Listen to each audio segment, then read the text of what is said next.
conversar agora a respeito do provimento 65. O Código de Processo Civil ele inovou regulamentando o uso capião extrajudicial. Ele inovou. Já existia, mas ele pelo menos tipificou. O Código de Processo Civil também fez com que a lei registral, a lei de registros públicos, fosse alterada. Foi criado um artigo dentro da lei.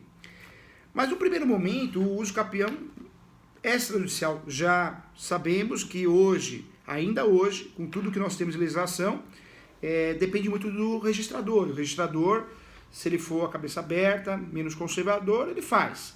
O registrador mais conservador, ele nega mesmo, e acontece muito. Antes do provimento 65, era pior, né, gente? Até saiu o provimento 65, que saiu, né, dia 14 de dezembro de 2017, a verdade é uma só. Criaram, regulamentaram o Instituto do Uso Capião Extrajudicial, mas não rolou. O provimento 65 deu uma empurrada. Continua ruim, diferente do que a gente vê aí na televisão, né, no YouTube, no Google. Uso capião extrajudicial que é mais fácil, mais rápido. Sim, é mais fácil, mais rápido, mas nem todo mundo faz, porque o cartório não registra. O provimento 65, ele inovou, hein? Ele inovou no sentido de dar um empurrão. Era pior. Hoje um pouquinho melhor. Vamos lá, vamos estudar aqui no sentido, e hoje nós vamos falar das 36 espécies de uso capião, hein? Mas vamos tratar aqui, logo do primeiro artigo. O primeiro artigo esclarece aqui, ó, estabelecer diretrizes para o procedimento de uso capião extrajudicial no âmbito dos serviços notariais e de registro de imóveis, nos termos do artigo 216-A da Lei de Registros Públicos. Então, esse provimento tem o objetivo de regulamentar, teve o objetivo e ajudou bastante. O artigo 2º, ele traz aqui, sem prejuízo da via jurisdicional, é admitido o pedido de reconhecimento extrajudicial da uso capião formulado pelo requerente, representado por advogado ou defensor público, nos termos do disposto do artigo 216-A da Lei de Registros Públicos. Ponto importante desse artigo 2º aqui, tem que ter advogado. Então, não resta dúvida, tem que ter a presença do advogado. Bons cartórios, igual do Calil, exige assinatura aí, também tem fundamento legal para isso, exige assinatura também do requerente. Isso inclusive, está na lei. Do requerente, e alguns cartórios na ata exigem até dos seus respectivos ainda, né? Mesmo que hoje nós temos um entendimento diferente do respectivo proprietário.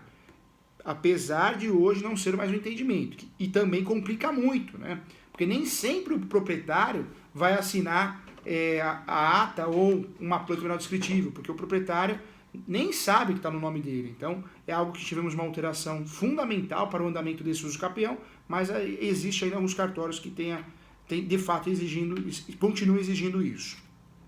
Esse provimento deixou muito claro que é facultativo, então não podemos cair naquele golpe, né, naquele despacho pronto, que o juiz fala, olha, é excepcional, viu? Vai no cartório, depois você vem aqui. Não existe isso, é facultativo.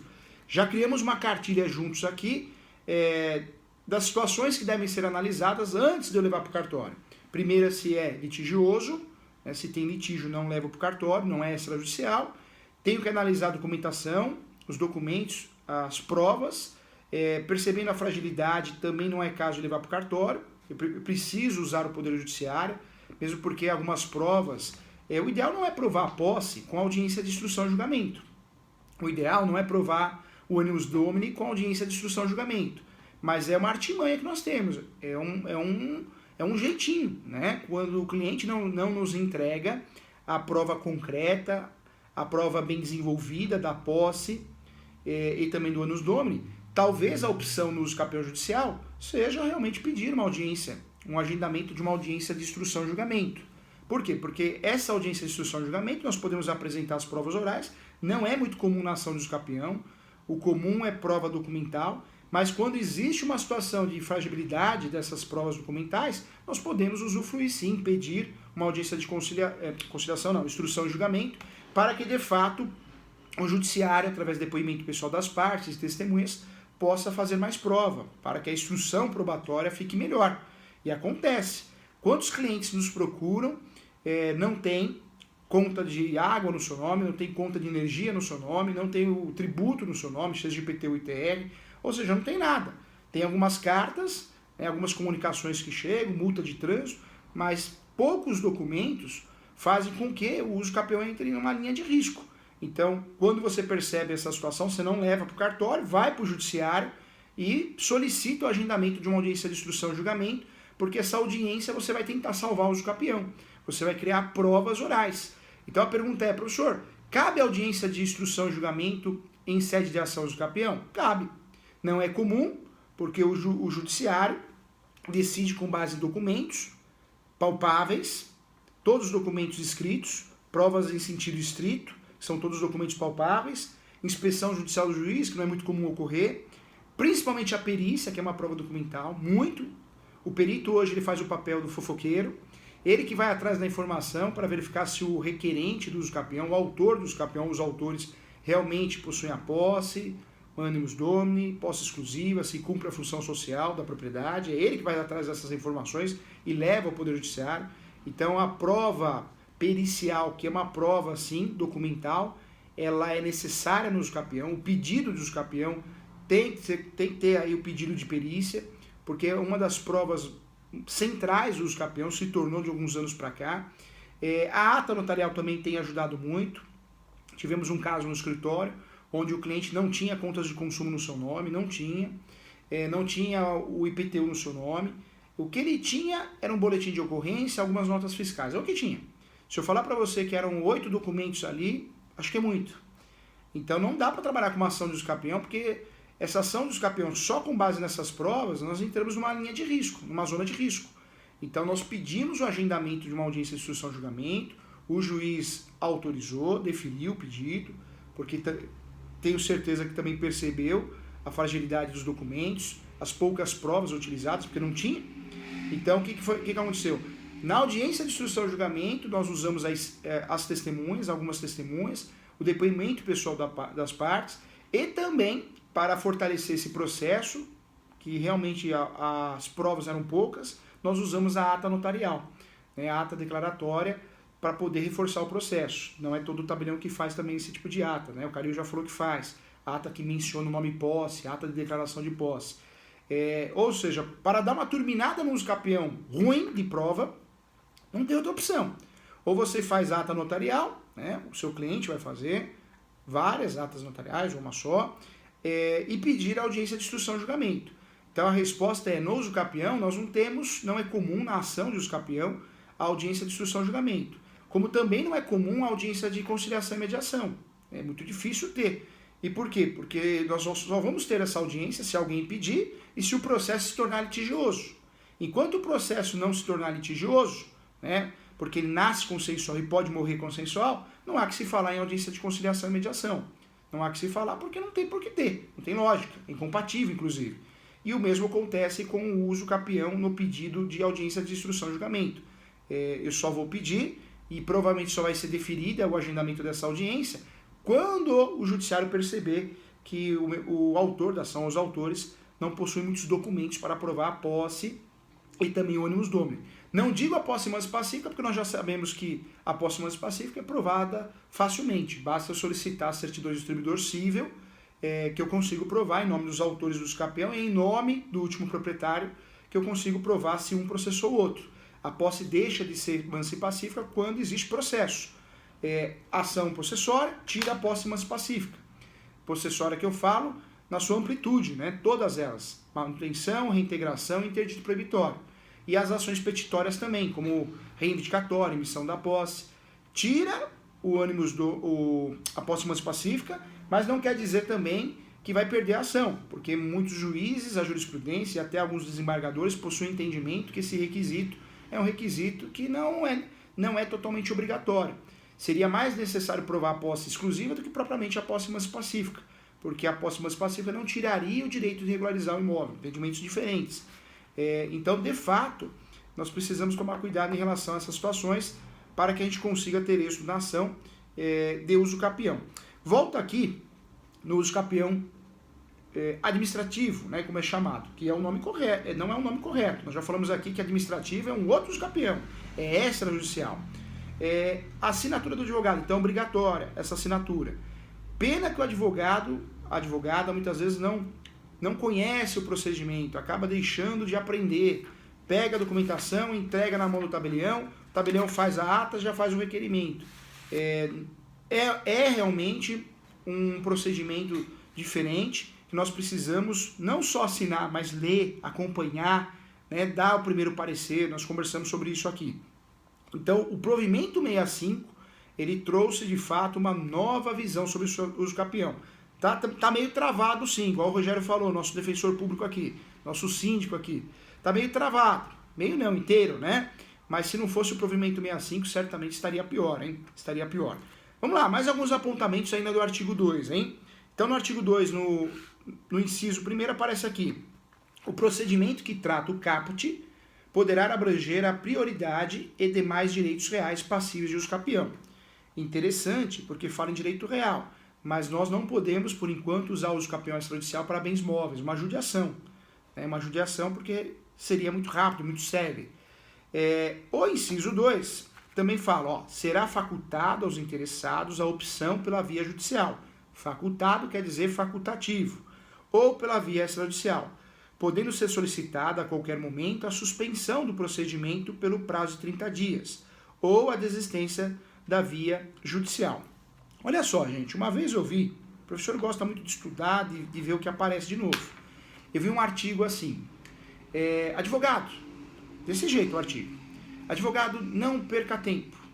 Peça a suspensão do seu uso capião judicial e tente fazer no cartório. Gente, eu não vou fazer essa análise após a distribuição do uso capião, Márcio. Tá errado. A análise que eu vou fazer é anterior. Eu vou analisar se eu vou levar para o cartório, para o Poder Judiciário, antes de tudo.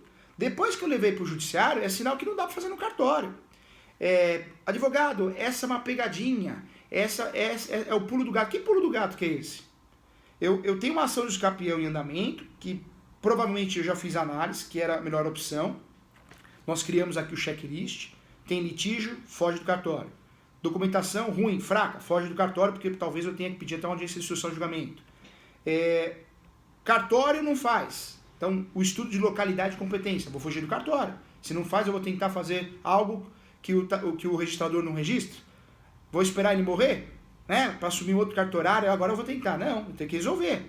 Então, o uso capião judicial, quando está em andamento, o inciso 2º aqui é lindo na teoria. Mas você pedir a suspensão já é demorado, já é moroso. Só vai atrasar mais o processo.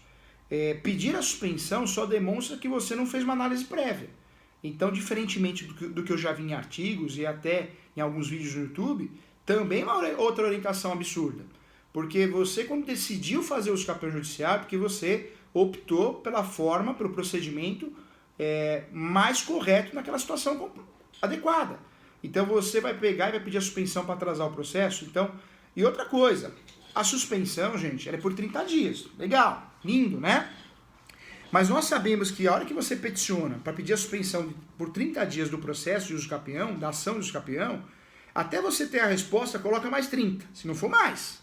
Tô falando mentira, Edson? Meu primo aí, o Sanches. Tô falando mentira? Porque uma coisa é você peticionar, outra coisa é você ter a resposta do judiciário. Então você está pedindo a suspensão do processo de uso capião, 30 dias. Até você ter a resposta, pode ser que demore mais 30, mais 60, mais 6 meses. Depois que você teve, né, obteve, né, a resposta que sim, ok, o uso capião vai ficar suspenso.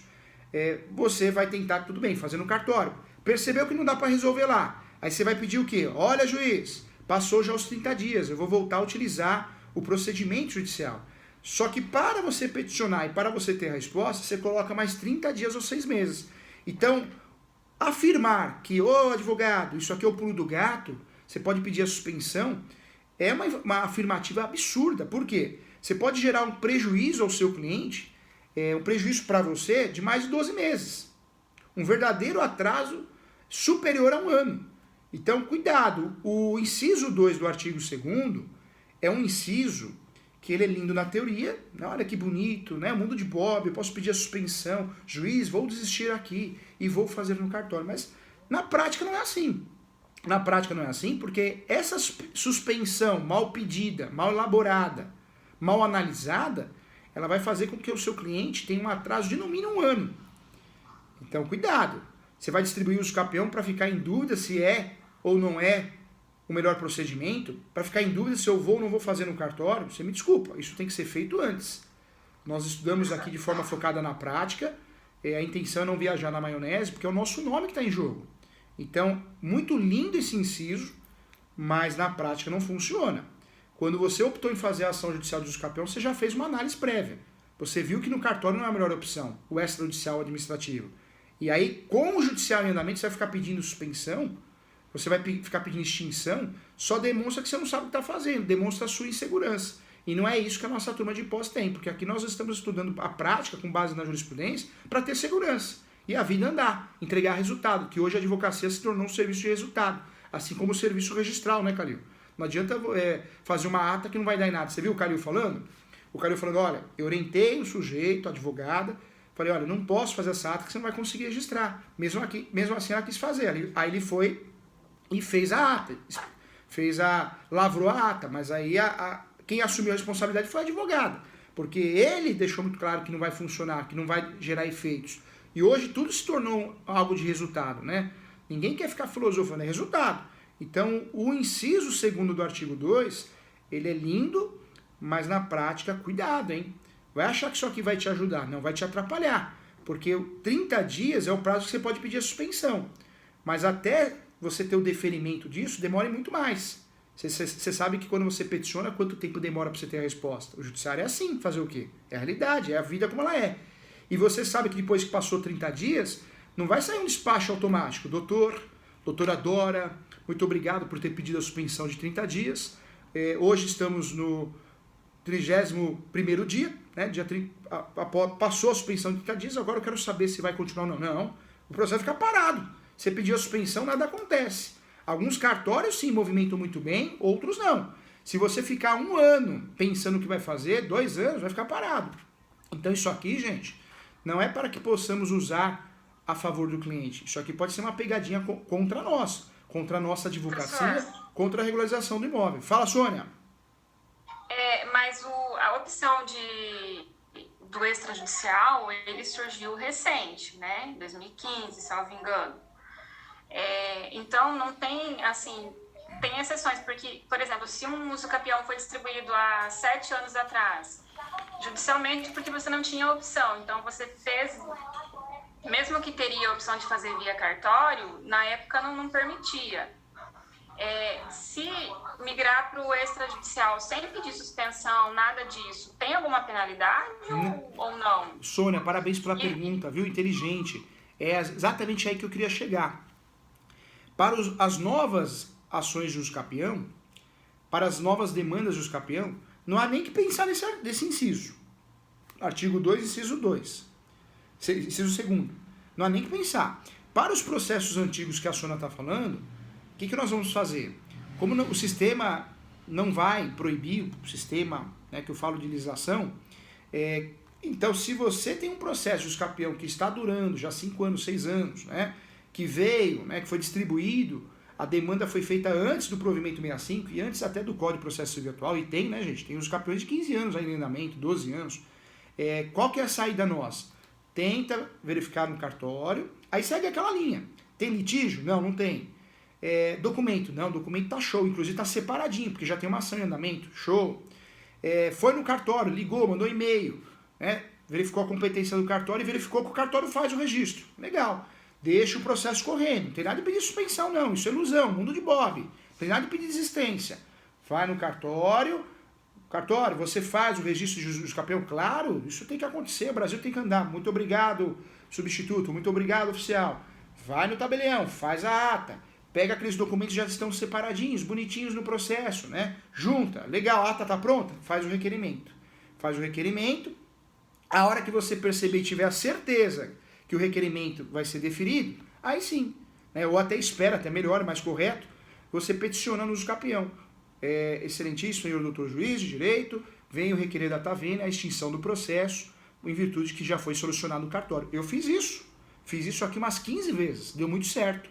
Eu vou ficar mexendo em usucapião? Doutores, o judiciário já está totalmente afogado, concordo com a opinião, quem deu a opinião na aula ontem. Já está totalmente atrapalhado. Eles não sabem mais o que fazer, estão delegando tudo. o que eles podem. Estão extinguindo processos sem resolução do mérito por erros bobos. Erros bobos ou situações que nem cabe isso.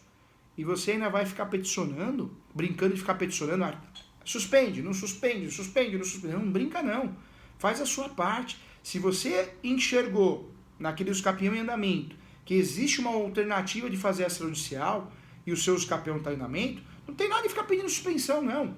Isso é ilusão. Uma vez eu escutei isso de um colega, também de cartório. Gente, isso daí é a teoria diferente da prática. Você vai ficar peticionando esse pedido de arquivamento, depois o pedido de arquivamento não, pedido de suspensão, depois o pedido para voltar à tona, né, para voltar ao seu devido andamento processual, você pode perder 1 ano e meio. Se as coisas não derem certo no cartório, o que aconteceu com o seu cliente? O processo já está demorando. 1 ano e meio, 2 anos, 3 anos, 4 anos, 5 anos. Se foi feita, se a demanda foi feita antes, né, do regramento do escapião extrajudicial, nós estamos falando de um provimento, de 2017. Código Civil, processo civil atual, de que ano que ele é? Então nós estamos falando de um escapião que já está enroscado judicialmente. É um escapião aí de mais de 8 anos, 10 anos. E ainda você vai ficar peticionando para atrasar mais o processo ainda. Talvez já esteja na fase de citação.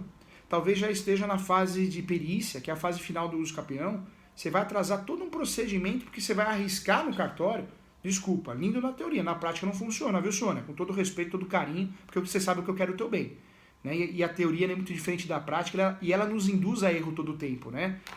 Então, Sônia, o que eu oriento? O estudo prévio.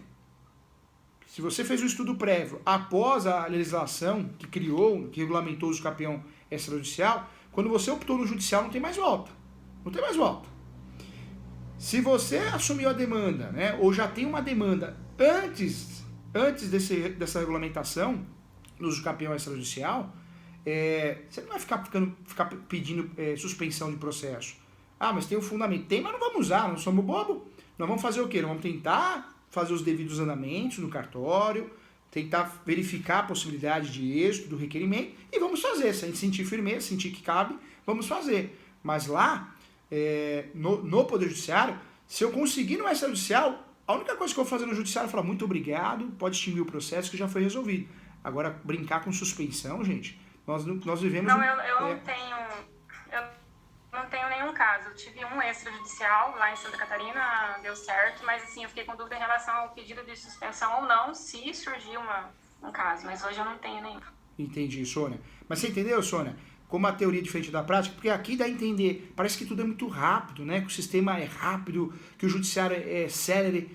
Parece que dá a entender assim, suspende 30 dias, vou tentar no cartório. Muito obrigado, já passou 30 dias. Não, um pedido desse pode demorar 6 meses para ser julgado. Vai ser deferido, claro. Depois você vai pedir para voltar o devido andamento processual, se não deu certo lá. Pode ser que a resposta demore mais 3. Nós estamos falando aí de um atraso de 6 meses, talvez, dependendo do fórum, 1 ano. Você entendeu, Sônia? Nós não podemos entrar nessa linha de risco. Se você faz isso, você entra numa situação de desgaste com o cliente. Sabe por quê, Sônia? Porque o processo, antes, né, quando a demanda já existia, antes do Código de Processo Civil, dessa regulamentação, já é demorado. Provavelmente é físico, nem digital é. Então já é demorado, já é cansativo, o cliente já está cansado. Já pegou birra do advogado e da advogada, porque, poxa, o processo não anda do escapião? Já recebeu, né, doutor? Já recebeu, né, doutor? Não é isso que muitos advogados escutam? E ainda você vai peticionar para pedir a suspensão, e o cliente ele não é fiel, né, gente? Aí ele vai no primo do amigo que é advogado e fala, olha, o doutor que está advogando para mim, a doutora, pediu a suspensão, o que você acha? Aí pega o advogado e fala assim, nossa, já está moroso, esse processo já está cansativo, e ainda vai pedir a suspensão? Cuidado, hein, gente, cuidado. E eu quero alertar vocês em relação a isso, porque isso aqui, o professor que é relator do Tribunal de Ética, isso aqui já deu representação na OAB, viu, Sônia? Já deu representação na OAB. O cliente foi na OAB, Tribunal de Ética, fez uma reclamação do advogado, antes disso ocorreu uma discussão muito feia, e foi feita uma representação. E por que essa representação? Porque o processo estava demorando muito. E o cliente entendeu que a culpa era do advogado. A reclamação foi improcedente. Não tem sentido. Não houve erro de meio. E a advocacia não é obrigada a garantir o resultado. Acho que faltou comunicação. Comunicação por parte do advogado e do advogado, donos do escritório, e comunicação também por parte do cliente. Faltou um pouquinho também de respeito, né, recíproco. Tanto é que agora os advogados, o que eles podem fazer? Uma ação contra o cliente, não sei se vão fazer ou não, pedindo indenização. Uma reclamação na OB infrutífera pode gerar o direito de indenização. Mas qual que foi a confusão? Que o processo estava demorando muito, era uma demanda antiga. E ainda fizeram, acho que no desespero dessa demanda antiga, cansativa, né? No desespero das reclamações, das ligações, da pressão, da ansiedade do cliente, caíram nessa, pediram a suspensão do processo e foram tentar fazer no cartório. Não deu certo no cartório, o processo ficou suspenso, para não errar os termos, e esse pedido de suspende, volta ativa, esse pedido, a resposta não é para ontem, ainda mais um processo físico. O que aconteceu? Gerou um atraso grande, superior aí a 8 meses. E aí a situação ficou mais desgastada ainda, tanto é que o final disso foi a representação no OB. Então, cuidado, hein? Entendeu, Sônia? Cadê a Sônia aí, hein? E os cartórios fazem uma busca para ver se existe ação ou não? Fazem. Mas, ô, Calil... No requerimento, geralmente os advogados colocam que não existe ação de uso capião em curso. Mas aí que tá, Calil. O que eu faço, pelo menos, aí tem dado certo. No requerimento, eu menciono, existe uma ação de uso capião em andamento, ou seja, eu não omito essa informação. E também não vou mentir, né? O problema é que muitas vezes no peticionamento, no requerimento, você quer ficar quietinho. Aí isso é ruim, né? Isso é ruim, porque a hora que tiver acesso à certidão... E eu nunca vi, Calil, nos poucos cartórios que fazem, pelo menos em São Paulo e no Rio de Janeiro, os registros das atas de uso capião, do uso capião extrajudicial, nunca vi ele falar, vou negar porque tem uso capião em andamento. Peça a suspensão, a desistência, depois você volta aqui. Nunca vi, porque é interesse do cartório resolver. Normalmente o oficial de cartório, quando ele registra, ele faz esse uso capião, né, ele faz o registro desse uso capião, ele já tem a cabeça mais evoluída, vamos dizer assim, ele já é menos conservador. Então, ele não vai querer ver uma petição de suspensão ou de extinção, uma decisão, para poder falar, agora eu vou fazer o procedimento, né? Então, esse estudo, Calil, ele é importante porque muitas vezes, nós caímos na própria armadilha montada por nós, né? E uma coisa é a teoria, outra coisa é a relação com o ser humano, não é isso? Relação com o cliente. O Calil, que já foi advogado, também sabe. O Calil que também passa nervoso no cartório, escuta cada besteira, né, Calil? Né? Cartório é caro, pô, deve doer, né? A hora que você fala, caramba, eu recebo em média 16% do serviço que eu faço, e o sujeito tem que falar na minha cara que o serviço é caro, dói, né? Aí vem a educação, você engole o sapo e não fala, às vezes, o que pensa, né? Mas, poxa, você ficar brincando no judiciário, suspende, não suspende, é muito teórico, né, Calil? É muito teórico. Não é a realidade, o Brasil não permite isso. O judiciário, a demora, a morosidade do judiciário não permite a gente ficar brincando, de ficar peticionando, suspende, não suspende, né? É uma dica que eu dou com muito carinho, porque nunca impactou em resultado, não, gente. Nunca impactou, não existe, né? Não está aqui. Olha, só vou fazer o registro se tiver suspenso, hein? Se tiver pedido suspenso, não vou fazer. Não tem isso. O que acontece é que no requerimento, muitos colegas advogadas, omitem essa informação. Omente, né? O cara pega o modelo, copia e cola, olha, não existe nenhum processo de uso capião. Aí o que acontece? O cartório, o registrador vai implicar. Existe ou não existe? Eu quero saber. Né? Então, na prenotação sai uma nota devolutiva, porque, poxa, você está mentindo, e aí sim é a responsabilidade dele. E tem que tomar cuidado pelo seguinte, o cartorário, ele não trata só, é um engano se a pessoa achar que o cartorário trata só da letra fria da lei. Principalmente no uso capião, tem que haver uma troca de confiança. Se uma coisinha simples que você omite, o cartorário achar que houve uma quebra de confiança ali, ele já vai ficar achando que todo o resto pode ter alguma coisa errada. Então, né, esse cuidado também tem que ter. Eu falo disso por experiência. A gente vai analisar o documento, mas se de repente eu pergunto pro cara, tem uma ação em andamento? É uma coisa simples. O cara fala, não tem. E de repente eu descubro que tem. Poxa, eu vou falar assim, peraí, será que ele só está me escondendo isso? Será que tem algo mais, tem algo por trás? Então, às vezes, essa quebra de confiança ou esse medo dos registradores vem também desse primeiro contato, desses contatos, né? E a confiança é aquele negócio, né, Calil? Quebrou, acabou, né? Acabou. É igual o rapaz aqui, o estagiário do escritório. Ele estava muito triste. Nós estamos seguindo aqui, Calil, o calendário real. Nós chegamos à conclusão que nós não vamos entrar em briga política. Porque aqui nós vamos antecipar o feriado. Não tem. Eu sei que pode ter pessoas aí que falam, professor Júlio, mas não é o certo. Mas, gente, eu cheguei a essa conclusão. Não adianta também a gente seguir essa briga política, antecipa feriado. O pessoal tá até brincando, né? Tem gente já perguntando, posso pôr a árvore de Natal amanhã? Posso montar a árvore de Natal? Porque é tanto feriado, né? Que antecipa, que não antecipa. Não dá pra gente entrar nessa linha. Então, claro que alguns órgãos públicos, o cartório, né, Calil? Às vezes não dá pra bater na mesa e falar, vamos continuar trabalhando. Porque existem outras regras, outras fiscalizações. Mas pelo menos aqui no escritório que não tem placa, gente, que nós usamos, é o boca a boca que a Dora falou, nós estamos trabalhando e nós vamos seguir o quê? O calendário. Porque entrar nessa discussão aí de fecha, não fecha, fecha, não fecha, gente, vamos ficar maluco. É feriado ou não é? Não dá. Estão brincando com o povo brasileiro. E se isso fosse resolver, mas não vai, né, gente? Não vai. Então, o estagiário aqui, ele estava meio que chorando mesmo. Por quê? Porque ele descobriu que a namorada dele foi para uma balada em época de pandemia. Então ele ficou chateado com ela pela mentira, né? Ela mentiu para ele.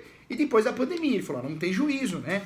E aí, não sei como tá, e a gente não perguntei também, a gente não vai ficar perguntando, mas pelo menos o que ele passou para todos aí, para alguns, que perdeu a confiança. Então ele falou que gosta muito dela, mas ele já não confia. Ele falou que a briga já ocorreu feia, mas ele já perdoou, mas ele não sabe se vai terminar ou não. Por quê? Porque é o que o Calil falou. Porque ela liga pra ele, eu tô aqui na minha mãe. Diz ele, eu já não sei se ela tá mesmo. Olha só, né? Tô dando um exemplo da vida. Mas é relação de confiança. Poxa, vai o advogado e menciona, não existe ação de uso capião em andamento, procedimento judicial. E às vezes não é nem que menciona, às vezes ele pega o copia e cola do requerimento na internet, né, Calil? Né? Ele pega o copia e cola e não se atenta a isso. Então, poxa, vai fazer o requerimento de registro de uso capião, existe um procedimento de uso capião em andamento, porém, em virtude da morosidade, estou efetuando a tentativa de registro aqui para posteriormente, conforme segurança ao cliente, ao requerente, pedir a baixa do processo, a extinção do processo. Pronto, é o que o Calil falou. Não existe uma quebra de relação de confiança. Mas vai o bendito advogado, a bendita advogada, o que ela faz? Pega o copia e cola da internet e não muda nem o modelo. E aí sim, e o Calil tá certo, quebrou a confiança. Deixa eu ver, será que só essa é mentira? É isso, né, Calil? É isso. E é uma relação de confiança, porque você não vai colocar o seu cartório, o seu nome em risco. Então, essa é a realidade. E aqui vem também, ainda no artigo 2º, Calil, também vem o parágrafo 3º, aqui não é em si, parágrafo, né? Homologada a desistência ou deferida a suspensão, poderão ser utilizadas as provas produzidas. Legal, é uma sugestão. Mas nós sabemos que não é bem assim. Porque no judiciário, se tem as provas lá, processo digital, é em PDF. Né? Então, os documentos originais que vão ser entregues no cartório, eu não vou precisar daqueles documentos lá do processo. Claro, se o processo for físico, aí a estratégia é outra. Também é um parágrafo que também meio mundo de Bob aqui. É engraçado que toda a legislação, ela dá aquela viajada na teoria, né, Calil? Ela não entra na situação prática e real, né? Perde muito tempo com artigos, parágrafos, incisos, né? Que não correspondem à realidade. Parágrafo 4º aqui, olha só. Não se admitirá o reconhecimento extrajudicial da uso capião de bens públicos. E aqui também tem um questionamento. Não sei se vocês ficaram sabendo, mas um cartório, um registrador, no Rio Grande do Sul, ele fez o registro de uma ata, coragem do tabelião e coragem do registrador. Fez o registro de um bem público. Porque na doutrina e na jurisprudência nós já temos julgados de uso capião de bem público.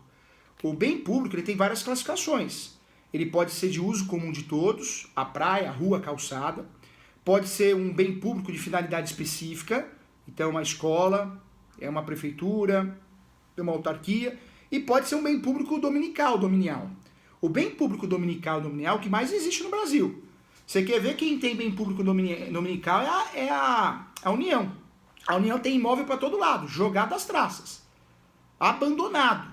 Porque normalmente conseguiu esse imóvel através de uma execução de tributos, alguma coisa assim, ou tem esse imóvel já há muitos anos, mas não tem destinação. Não tem destinação legal. Não tem destinação cumprindo a função social da propriedade. Então, eu concordo com isso, né? Eu sei que tem muita gente que não, mas eu acho que esses juízes, esses desembargadores, esses ministros que entendem que sim, cabe o capião de bem público, são pessoas evoluídas profissionalmente. Por quê? Porque o que nós aprendemos na graduação, bem público não cabe uso capião, né, que é o fundamento de muitos juízes, querem se livrar do processo, por isso não analisam a matéria, se é dominical, dominial, se é de bem de uso comum de todos, não analisa a matéria, que tipo de bem público que é, que já vai e já extingue o processo, sem resolução do mérito.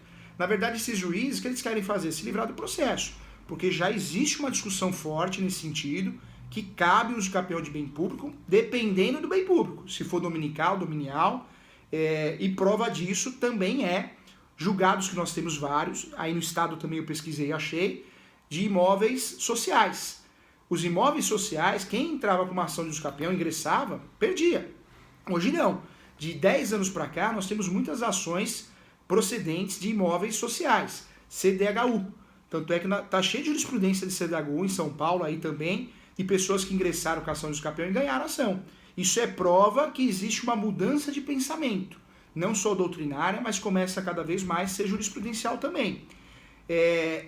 Professor, será que o cartório... Oi, Dora. Se o cidadão é obrigado a cumprir a função social, por que o Estado também tem que cumprir a função social, né, da propriedade? Ô, Dora, e tem um imóvel abandonado, que nem aqui em São Paulo, perto da Paulista, tem um imóvel na Pamplona que ele é abandonado. Poxa, esse imóvel poderia ser um restaurante, poderia gerar muitos empregos, não é isso? Poderia ser qualquer outra coisa. Não, está lá abandonado. E como eu fiquei sabendo? Porque o professor é advogado de uma construtora que nunca construiu um muro. Eu vou ser muito sincero, estamos entre amigos, adultos aqui, não tem nada de errado, não tem nada de crime. Essa construtora, ela vive de posse. Ela compra e vende posse. E ela invade imóveis. Ela entra nos imóveis.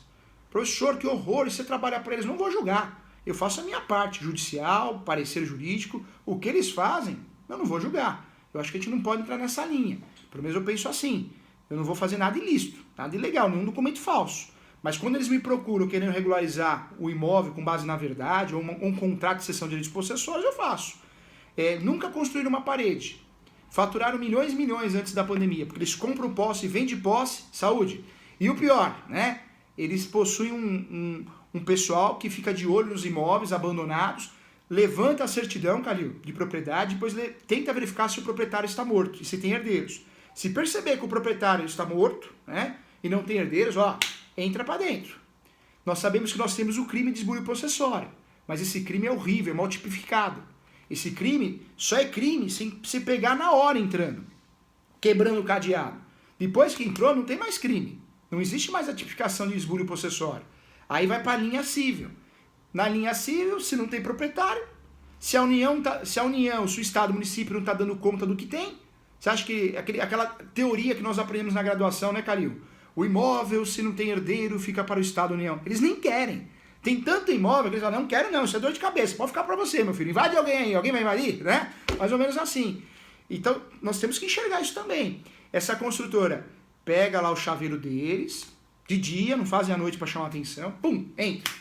Põe lá alguém da equipe deles lá para ficar no imóvel e já sai vendendo a posse. Olha, eu tenho a posse de dias, de meses, de anos. Quer vender? Quer comprar? 60 mil, 80 mil. É isso que eles fazem. Quando eles se interessam mais pelo imóvel, aí sim eles seguram um tempo para pensar no uso capião futuro. Falo mesmo, falo porque é a realidade. Né? Não tem que esconder nada. E também tem fundamento legal e não tem tipificação. Você trabalha com Boulos? Não, Calil, não. E o Boulos, Calil, ele criou uma associação, várias, né?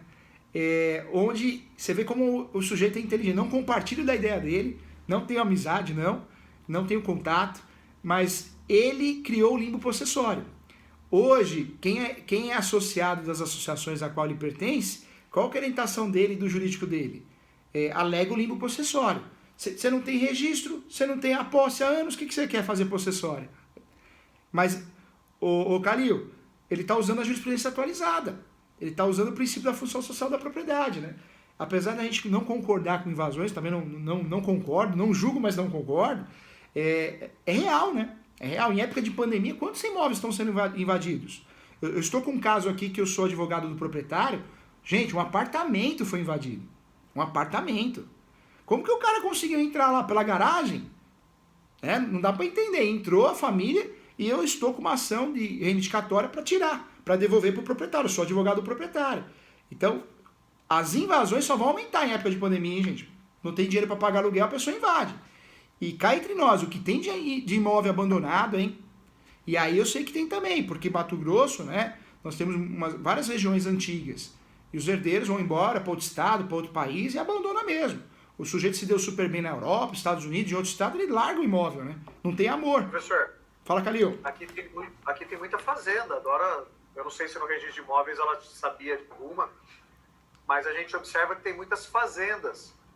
Pessoas mais antigas que compraram no passado, arrendaram ou criaram gado, enfim, e essas pessoas eventualmente morreram ou estão velhos e não vêm mais, e o filho se formou em engenharia, em advocacia, em medicina, ou seja, não quer saber do imóvel, às vezes nem sabe, nem toma conhecimento que tem imóvel, e os imóveis vão ficando aqui. É bastante interessante esse nicho para cá. Ô Calil, você sabe que eu tenho um cliente... Eu tive um caso específico, Fala, Dora. professor. Na época eu não advogava não, mas a família me procurou porque o pai tinha deixado avisado se acontecesse alguma coisa com ele, que era para me procurar, que eu sabia todos os negócios dele. Porque os filhos não sabiam que o pai tinha. O pai não sabia, eles não sabiam, eles demoraram uns 2 anos para fazer todo o arrolamento de bens, né? Para poder fazer a partilha. E assim, eu que estava indicando, falei, não, tem uma área em tal lugar, não, ele tem mais um imóvel em tal lugar. Eles ficavam ligando para mim o tempo todo. Você sabe, você tem conhecimento que meu pai, não, seu pai tem uma fazenda em tal lugar. Não, seu pai tem uma casa em tal lugar que ele pegou como pagamento de dívida. E foi falando para os herdeiros onde estavam... Não sabe o que tem, né? Não sabe o que tem. Patrimônio do pai.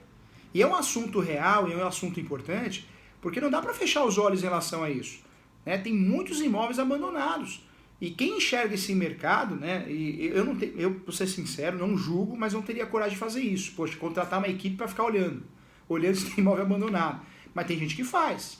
Tem gente que faz, não é tipificado como crime, porque o esbulho possessório é muito mal tipificado e ganha muito dinheiro, Dora. Vamos fechar os olhos em relação a isso? Não dá.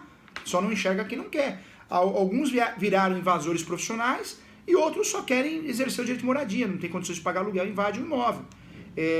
Eu tive, porque ele faleceu, um cliente português, o senhor Moisés, ele foi embora para Portugal e ele não estava bem, desenvolveu demência e lá, quando chegou lá, piorou. E ele morava aqui com a esposa, só que a esposa faleceu. Os filhos sabiam que ele tinha, né, aqui no Brasil, 3 imóveis. Quando eu falei com os filhos que ele desenvolveu a demência, depois logo após ele faleceu, os filhos falaram, não, deixa aí. Eu falei, não, mas vocês não podem fazer isso. Então vende a um valor de mercado, abaixo do valor de mercado, e vocês fazem, né, um fluxo de caixa. Eu que orientei por boa fé, mas pega um advogado aí, né, diferente, talvez, também não vou julgar, eu não julgo ninguém, porque cada um sabe o que tem que fazer, mas pega um advogado, então realmente você não tem interesse? Você não quer vender? Não, a gente não quer nem vender, não quer nem saber disso aí. O advogado mesmo toma posse e faz os campeão, não faz, Calil? E agora, você fala da equipe que fica atrás, agora, cada vez mais, vai ficar mais fácil de você identificar isso. Porque agora, o Mato Grosso, eu acho que é referência nesse sentido, nós temos uma central eletrônica. Então, hoje, é só você ficar observando ali e pesquisando, quem tem tempo, quem tem uma equipe, vai identificar o imóvel que está ali sem movimentação há 10 anos, 5 anos, vai lá, conhece o imóvel, é fácil identificar hoje o imóvel que está parado. Verifica a certidão de propriedade, né, cara? Depois verifica a de óbito, acabou, você já confrontou as informações. Porque né? Antes você tinha que ir até o registrador de imóveis, solicitar a certidão, uma por uma e tudo mais. Hoje você entra na CRI, você paga ali o valor da busca e vai identificando, né? Hoje tá interessante. Esse imóvel da Pamplona, se alguém quiser o endereço eu passo. Brincadeiras à parte. Como que eu fiquei sabendo? Porque eles mandaram para o escritório dar um parecer, e aí o proprietário desse imóvel, é o Banco do Brasil. Então eles decidiram não invadir esse imóvel, não entrar nesse imóvel. Né? O advogado é terrível, ele não fala invasão, ele fala adentrar, né, Calil? Né? Só para não falar que é invasão, né? E eles decidiram não fazer isso. Eles têm o jurídico próprio, eu só presto um serviço de parecer e algumas ações específicas. Mas olha que interessante, né? Um imóvel está largado, abandonado. Quanto vale? Aí uma hora alguém entra lá dentro, quanto vale um aluguel ali? Ah, mas eu não posso alugar. Tá na lei. Se você ler a lei do inquilinato, tá escrito lá. O locador pode ser o proprietário ou o possuidor.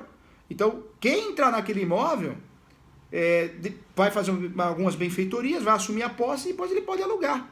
E não adianta o inquilino falar assim, eu não vou pagar aluguel, eu vou pagar porque você não é proprietário. Não, cabe ação de despejo, existe um contrato de locação por escrito, é uma relação locatícia. Tá na lei, pode ser possuidor ou proprietário, tá na lei do inquilinato, né, Calil? Outra falha da lei, né? Porque se a gente quer evitar as invasões, a lei tinha que ser alterada, então. Porque o sujeito invade e não mora. Ele mora no imóvel dele que está registrado, mas ele aluga, né? É uma realidade, né?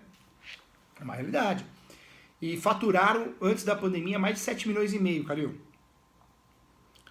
E tem um cartório que trabalha para eles, um tabelião, que eles adoram, viu, Calil? Eles fazem não sei quantas atas por mês, agora diminuiu o fluxo, né? Mas sabe, é um baita de um cliente. Ó, prática diferente da teoria, né, gente? Tem jeito. Vamos lá, vamos aqui, ó. Artigo 3. O reconhecimento do uso capião extrajudicial atenderá, no que couber, os requisitos da petição inicial estabelecida no 319. Então, o requerimento também, o que eu vejo como advogado de cartório, tem muito requerimento mal feito, né, Calil? Não sei aí, mas tem requerimento... O capião eu já deixei um pronto aqui. Já deixou um pronto? Ah, o Calil é 10, o Calil sempre ajudando, colaborando. Mas tem requerimento que não fala da posse, mansi pacífica, conimus domini, não fala nada, né? E eu já tive acesso a vários requerimentos onde o advogado, por falta de conhecimento da matéria, advogado, advogada, ele não inclui, não fundamenta o uso capião específico. O que ele faz? Requerimento que tem direito ao uso capião conforme o Código Civil. Não pode ser assim.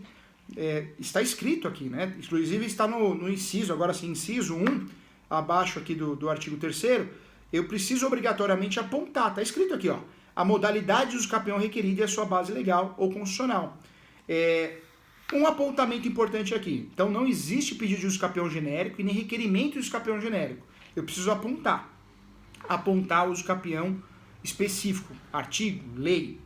E aí vem um ponto positivo do judiciário.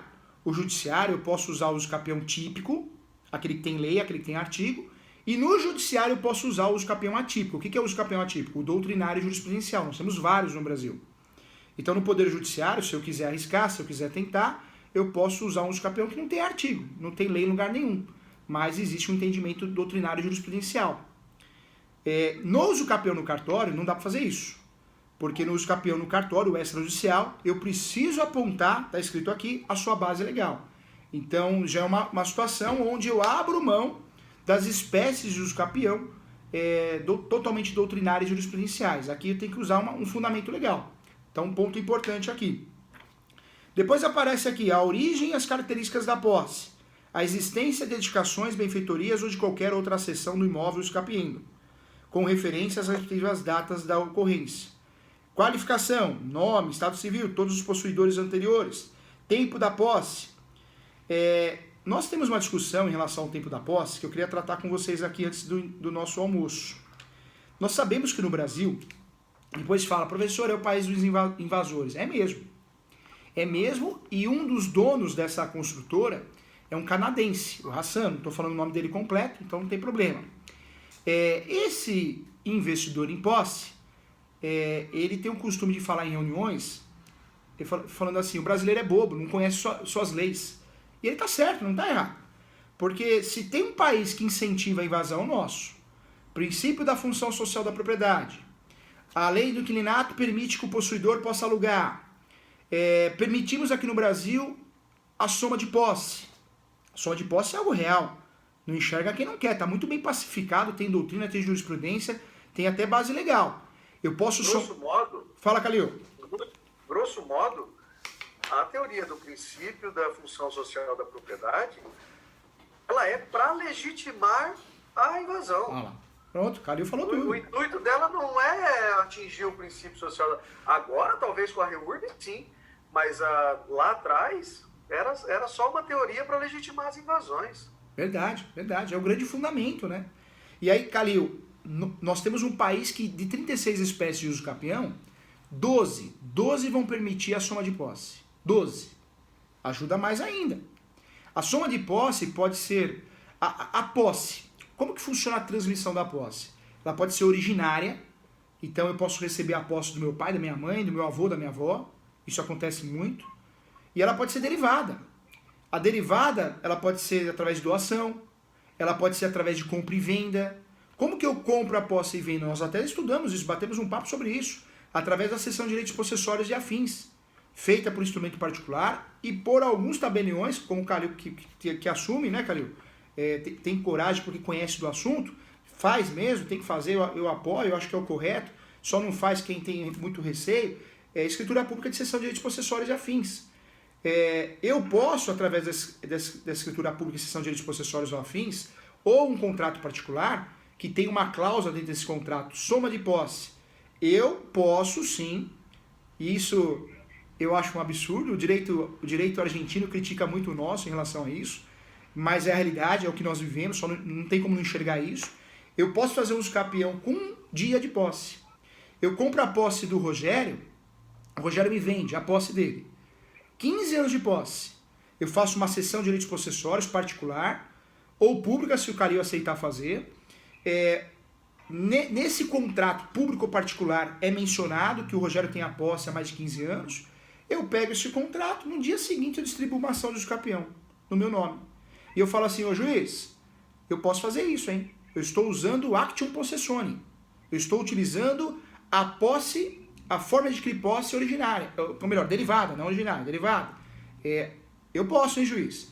E os juízes, os magistrados não vão fazer nada, não.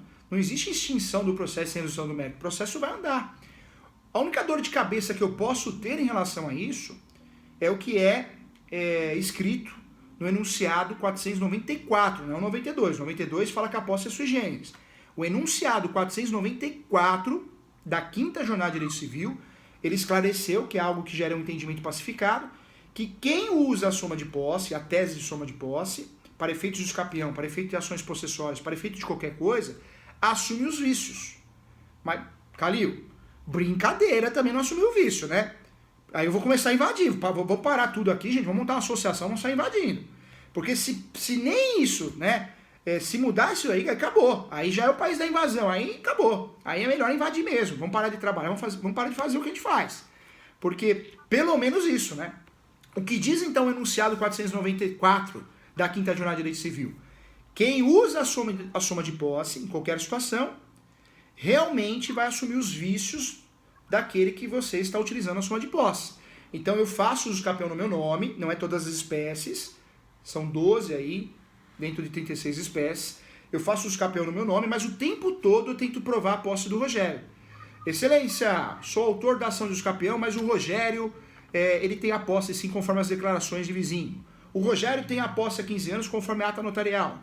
O Rogério tem a posse há 15 anos conforme contas de consumo, contas de tributos.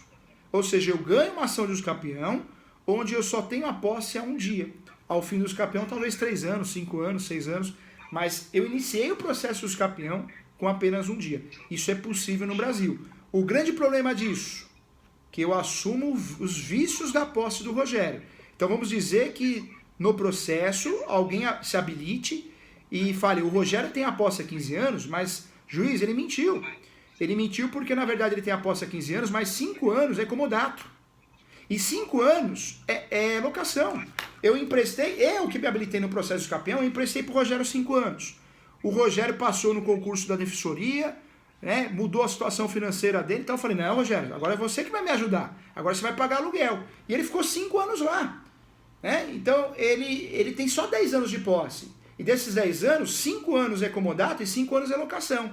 Então, quando essa informação vem à tona no processo de uso capião, aí o júri está ferrado. Porque a única posse que eu tenho é a posse do Rogério. Então, eu assumo totalmente os vícios da posse do Rogério. É onde eu vou perder a ação. Enunciado 494 da 5ª Jornada de Direito Civil. Então, a soma de posse no Brasil, além do princípio que o Calil falou, da função social da propriedade, incentiva muito a invasão, incentiva muito a compra e venda de posse. Por isso é um país que não anda. Por isso é um país que, hoje, em 2021, nós ainda temos um índice, sim, provado, de 70 a 75 no Brasil é posse. Por que posse? Porque dá para brincar com a posse o tempo todo. Né? Porque a legislação brasileira, a jurisprudência permite isso. Por mais que tenha uma decisão ou outra diferente, mas permite isso. Isso é ruim para a sociedade, é ruim para o cartório, nem se fala, né, Calil? Principalmente para o registrador, mais ainda, né? E para os entes federativos. É ruim, às vezes, para o corretor, porque o CRES fica nessa aí. Corretor tem que... Tá lá no código, o estatuto do CRES, né? Corretor tem que mexer com o imóvel regular. Mas como que o corretor vai trabalhar só com imóvel regular? Só se ele fingir demência. Né? Começar a dar uma de dar lua. Ah, a Gutinha é boazinha, a Raquel é má. Porque, poxa, você tem uma fazenda ali totalmente irregular, que você vai ganhar uma comissão de 100 mil reais, você vai falar, não, eu só mexo com imóvel regular. Não dá, né, Calil? Não dá. Não é a realidade do jogo, né? Não é a realidade do jogo. Professor, o que você pensa, Calil, sobre essa situação? Não, Soma de posse. Eu penso que... Eu acho que está certo a soma de posse, porque eu acho que agiliza bastante, ajuda bastante, mas eu ia falar que uma coisa que é interessante ver, o Márcio falou antes sobre que ele é avaliador de imóvel, ele leva vários aspectos em questão para poder avaliar um imóvel. Muita gente não presta atenção nisso, mas se eu estou comprando uma posse de alguém que tem 20 anos de posse, isso tem que ser muito mais valorizado do que se eu estou comprando a posse de alguém que tem 3 anos. Mesmo que o imóvel seja idêntico, igual, no mesmo lugar, mas você não está comprando só o imóvel, na verdade você está comprando a posse. Então, se você está comprando a posse, a quantidade de tempo da posse, isso tem que ser quantificado, tem que ser valorizado, né? E essa empresa, né, essa construtora que nunca construiu uma parede, nunca fez nada de construção, né, só tem no CNPJ. Eles enxergam muito isso na prática. Eles classificam mais ou menos assim, eles pagam na posse 70% do valor de mercado. Quando a posse é boa, que é o que o Calil falou, mais de 10 anos, 15 anos, eles chegam a pagar até 80, 85. Quando a posse é muito inferior a 3 anos... Só para esclarecer uma coisa para Calil. Só esclarecendo para Calil. Fala, Márcio. A gente não faz avaliação de posse. Em posse nenhuma. Tem que ter um documento formal, uma matrícula. Senão, não faz. Não tem valor de mercado. Não tem como mensurar o valor de mercado. Mas na prática, Márcio, esses investidores em posse, eles fazem isso. A posse vale 70% do valor de mercado. Esse imóvel, se tivesse registrado, quanto valia? 500 mil? Então, é posse? É 50%, 70% de valor de mercado, chegando até 85%. Eu falo o seguinte, a posse não tem como você nem penhorar no banco e nem colocar numa ação judicial. Então, não tem avaliação. Ação judicial pode sim. Pode, Márcio. A posse? Pode. A possessória é uma ação de posse, Márcio. O uso capião é uma ação de posse, entendeu? Mas eu não tenho como avaliar. Então, mas, Márcio, concordo, acho que a avaliação existe realmente aí um problema que nós temos, uma problemática, mas o próprio investidor de posse ele já tem a base, né? Porque ele pode pagar ou não. E é um mercado real, né? Então, execução, professor. Eu vou garantir uma execução com uma posse? Então, mas ele assume o risco, né, Márcio? O investidor, ele pode perder muito dinheiro, eu concordo. A posse é insegura, o registro já é inseguro, a posse também é. Mas pensa comigo aqui, quem investe em bolsa de valores pode perder tudo ou ganhar. O sujeito que trabalha com posse, que compra e vende posse, é um risco presumido. Ele sabe onde ele está pisando. Tanto é que ele não compra direitos hereditários, ele prefere comprar posse, que é sui generis, entendeu? Mas estamos à margem do judicial, né? Aí é uma coisa que você vai arriscar, não é uma coisa certeza. Claro. Eu não posso avaliar uma coisa, não tenho certeza. Márcio, talvez você não investiria nisso, eu também não, mas tem muita gente que investe e ganha muito, viu, Márcio? Ganha muito dinheiro, porque a posse você paga muito abaixo do valor de mercado, você tem a possibilidade de regularizar, você tem a possibilidade de vender a posse com um aumento de tempo de posse, lapso temporal. É uma realidade no nosso país, né, Márcio? Para mim, eu vejo a posse para mim é a mesma coisa de uma averbação de casa no terreno. Se ela não está averbada na escritura, ela não existe. Cuidado, viu, Márcio? Eu sei que você está tendo um olhar técnico, né? Bem técnico. Mas é um olhar profissional de mercado imobiliário. A posse ela tem valor, ela tem o seu reconhecimento, tem enunciado, né? Sim. Eu falei que o Calil me falou em avaliação. Entendi. Avaliação a gente descarta. Descarta, né? No mercado imobiliário vende muita posse, principalmente chácara. Aqui nós temos Parque Nacional da Chapada. Lá ninguém tem direito, é tudo posse. Ô, Márcio, Aí entrou lá, é posse. é que não pode você, nem ficar. ô, Márcio, é que você, eu entendo você está correto, você faz as coisas certinhas, corretas, né? Mas tem muito corretor de imóveis que não para ver nem o registro. Quantos corretores de imóveis fazem avaliações e não vai nem olhar a matrícula, né? E eu falo isso porque eu faço muito uso capião. E às vezes eu peço para alguns corretores aqui fazer uma avaliação. Por quê? Porque o imóvel, ou o valor venal corresponde a um valor muito superior ao que vale o valor de mercado, ou muito inferior. Ou, em alguns casos, nem valor venal tem, porque não tem IPTU, não tem número de contribuinte aberto. E, conforme o artigo 319, nós temos que dar um valor à causa, né? Somos obrigados, né? Então, para achar um valor da causa, o que eu faço? Eu peço que seja feita uma avaliação.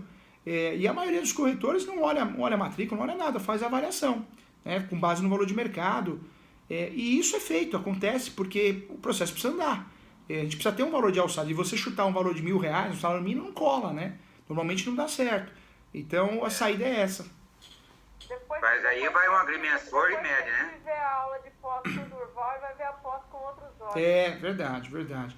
Sabe o que acontece, Márcio? Eu não sou contra a posse, mas legalmente eu não posso avaliar uma coisa que não existe.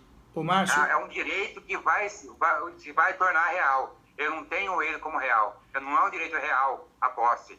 Porque eu não tenho a matrícula do imóvel. Ele não é fisicamente comprovada. É que o Márcio está querendo dizer que ela não é palpável, né, Márcio? Ela não é palpável, né? Porque ela é um direito real. Eu tenho o quê? Eu tenho um direito de posse, tá? Tenho um direito de posse. Eu posso entrar com uma ação de uso capião, mas eu também posso vender para outra pessoa sem fazer isso. Pode. E, ô, Márcio, esses corretores que fazem... Mas eu não posso... Eu posso ver onde que eu vou averbar meu contrato de compra e venda. Se não tem matrícula. Mas aí, Márcio, eu preciso te explicar para te ajudar, você está entrando no direito registral. Quando nós olhamos para o imóvel, nós temos que enxergar 3 direitos, Márcio. Propriedade, que é o que você está falando. Legal. Posse, uma situação à parte. Outro tipo de negociação, outra visão. E direitos hereditários. Então, se você for enxergar direito registral, realmente não dá para fazer. Mas a posse, é um instituto que é um direito autônomo. Ela pode ser vendida, pode ser... Talvez eu não consiga a averbação, sim. Mas existe todo um mercado para trabalhar com essa posse, né? Deixa eu pegar uma pergunta. Fala, Márcio.